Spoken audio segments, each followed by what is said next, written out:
তোমরা আমার মতন মিষ্টি প্রেমী কারা কারা আছো একটু শুনি। তাহলে কিন্তু আজকের এই রেসিপিটা সম্পূর্ণ তোমাদের জন্য, পালিয়ে যেও না কিন্তু। আজ আমি তোমাদের সাথে শেয়ার করব বাদাম বরফি বা বাদাম কাতলি, তোমরা যে নামেই পরিচিত সেই রেসিপিটা। আচ্ছা, তোমাদের অনেকের মনে হতেই পারে আমরা বাদাম বরফি বা কাতলি মানে তো আমরা কাজু বাদাম দিয়েই জানি। তবে না, কাঠবাদাম দিয়েও কিন্তু এটা ভীষণ সুন্দর হয়। একবার বাড়িতে ট্রাই করো, সত্যি বলতে অপূর্ব লাগে। হ্যাঁ বাবা, বুঝেছি, চলো আর তোমাদের সময় নষ্ট করবো না, এবার সরাসরি রেসিপিতে যাওয়া যাক। তো এর জন্য আমি এখানে 2 কাপ কাঠবাদাম নিয়ে নিয়েছিলাম, যেটা আমি আগের দিন রাত্রিবেলায় ভিজিয়ে রেখেছিলাম। তোমরা এটা চাইলে সঙ্গে সঙ্গে ভেজাতে পারো, সেক্ষেত্রে কিন্তু গরম জল দিয়ে করবে আর একটু ফুটিয়ে নেবে, তাতে খোসাগুলো নরম হয়ে যাবে। অথবা আমি এটা নর্মাল জলে ভিজিয়েছিলাম, তোমরা চাইলে গরম জল দিয়ে ভিজিয়ে রাখতে পারো। এরপর খোসাটাকে ছাড়িয়ে নিয়েছিলাম, আর এই রান্নার সব থেকে বোরিং কাজ হচ্ছে এটাই। এরপর খোসা ছাড়ানোর পর আমি এটাকে মিক্সার বলে ট্রান্সফার করে নিয়েছিলাম। আমার একটা ভুল হয়ে গেছিলো, আমি না একসাথে পুরোটাই পেস্ট করে নিয়েছিলাম, সেই কারণে আমার একটু টাইম লেগেছে। তোমরা বেশি পরিমাণ বাদাম হলে সেটাকে অল্প অল্প করে 2বার বা 3বারে পেস্ট করো, সেক্ষেত্রে তোমাদের সুবিধা হবে।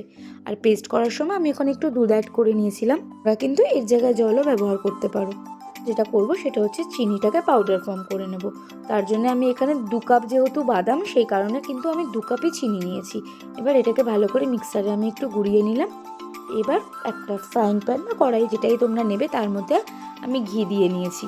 কোনো মিষ্টি রান্নার ক্ষেত্রে কিন্তু দেখবে ঘিয়ের গন্ধটা ভীষণই সুন্দর লাগে। এবার ঘি দিয়ে বাদামের যে পেস্টটা, সেটাকে আমি খুব ভালো করে নাড়াতে থাকবো।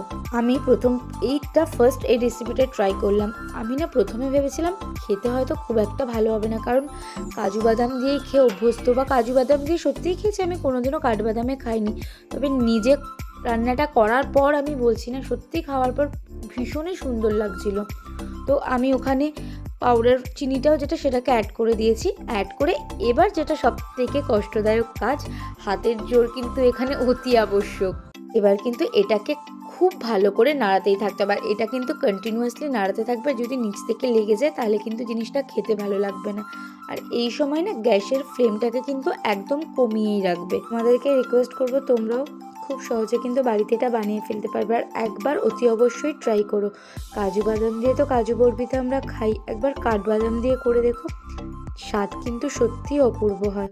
আমার এখানে দেখো মিশ্রণটা কিন্তু অনেকটাই ঘন হয়ে এসেছে। এবার মিশ্রণটা যে হয়ে গেছে কিনা সেটা আমি কিভাবে বুঝবো? আমি তখন সেক্ষেত্রে হাতে করে একটু তুলে দেখে নেব, বা একটা প্লেটে বা হাতে করে নিয়ে দেখবে যে এটা মণ্ড তৈরি হচ্ছে কিনা। মণ্ড তৈরি হয়ে গেলে মানেই কিন্তু বুঝে নিতে হবে যে জিনিসটা সম্পূর্ণভাবে রেডি হয়ে গেছে। এবার আমি এটা একটা প্লেন থালার মধ্যে নিয়ে নিয়েছি। এতে তোমাদের কাছে যদি বাটার পেপার থাকে, সেক্ষেত্রে তাতেও কিন্তু তোমরা ট্রান্সফার করে নিতে পারো। আর এই যে মিশ্রণটা, এটা পুরোপুরি ঠান্ডা হতে দেবে, আর ভালো করে একটু হাত দিয়ে মেখে নেবে। আমার কাছে বাটার পেপার ছিল না, সেই কারণে আমি অ্যালুমিনিয়াম ফয়েলের মধ্যে এটাকে নিয়ে বেশ ভালো করে একটু মেখে নিয়ে এবার সেট হতে দেবো। তবে দেখবে কিন্তু মিশ্রণটা যাতে পুরোপুরি ঠান্ডা হয়, কারণ মিশ্রণটা পুরোপুরি ঠান্ডা হলে তবে কিন্তু মিষ্টির যে শেপটা, সেটা খুব সুন্দর আসবে। আমার এটা মিশ্রণটা একটু গরম ছিল, সেই কারণে কিন্তু একটু সমস্যা হয়ে গেছিলো কাটিং করার ক্ষেত্রে। কিছুই না, একটু ভেতরে গরম থাকলে কি হয়, কাটিং করার ক্ষেত্রে তুমি যে নাইফের সাহায্যে কাটবে না, ছুরির মধ্যে লেগে যায়, তো সেই কারণে এই দিকটা একটু নজর রাখবে। এবার অ্যালুমিনিয়াম ফয়েলের সাহায্যে এটাকে একটা নর্মাল মসৃণ কোনো কিছু দিয়ে প্লেন করে নেব, যাতে কাটিং করার ক্ষেত্রে একদম মাপটা সমান সমান হয়। এই কাজটা তোমরা তোমাদের সুবিধা মতন যেটার মাধ্যমে চাইবে করে নিতে পারো। এরপর উপর থেকে আমি একটু সিলভার লিফ দিয়ে দিয়েছি। দেখো, এটা তো অপশনাল, বাড়িতে খাওয়ার জন্য অত কিছু দরকার লাগে না, তবে যেহেতু আমার কাছে ছিল সেই কারণে দিয়েছি। তবে এটা না দিলেও কিন্তু কোনো অসুবিধে হবে না।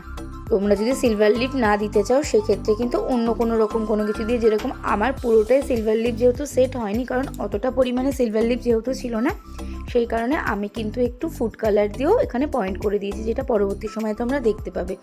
এবার একটা তোমরা স্কেল নিতে পারো। আমি যেরকম একটা কাঠের খুন্তি নিয়ে নিয়েছি, তার সাহায্যে সমানভাবে মাপ করে কেটে নিয়েছি। কিন্তু ওই যে বললাম, আমার মিশ্রণটা না একটু গরম ছিল, সেই কারণে যখন আমি ছুরি দিয়ে এটা কাট করছিলাম, তখন একটু ছুরির গায়ে লেগে যাচ্ছিলো। তাতে করে কি হচ্ছিলো, একটু শেপটা ছোট বড় হয়ে গেছে, কিন্তু সত্যি কথা টেস্টের কোনো পার্থক্য হয়নি, খুব ভালো হয় খেতে। তোমরা অতি অবশ্যই একবার ট্রাই করো। সব কটা আমার এখানে বরফি রেডি হয়ে গেছে, এটা একদম ঠান্ডাও হয়ে গেছে। আর ওই যে বললাম, যেহেতু সব কটাতে সিলভার লিফ ছিল না বলে আমি একটু ডিজাইনের জন্য ফুড কালার অ্যাড করে দিয়েছি, ওপর থেকে পয়েন্ট করে দিয়েছি। খেতে দুর্দান্ত হয়েছিল। তোমরা কিন্তু অতি অবশ্যই বাড়িতে ট্রাই করো আর আমাকে জানাতে ভুলো না কেমন লাগলো। তাহলে আর দেরি কিসের, চলো ঝটপট তোমরাও বানিয়ে ফেলো। Thank you.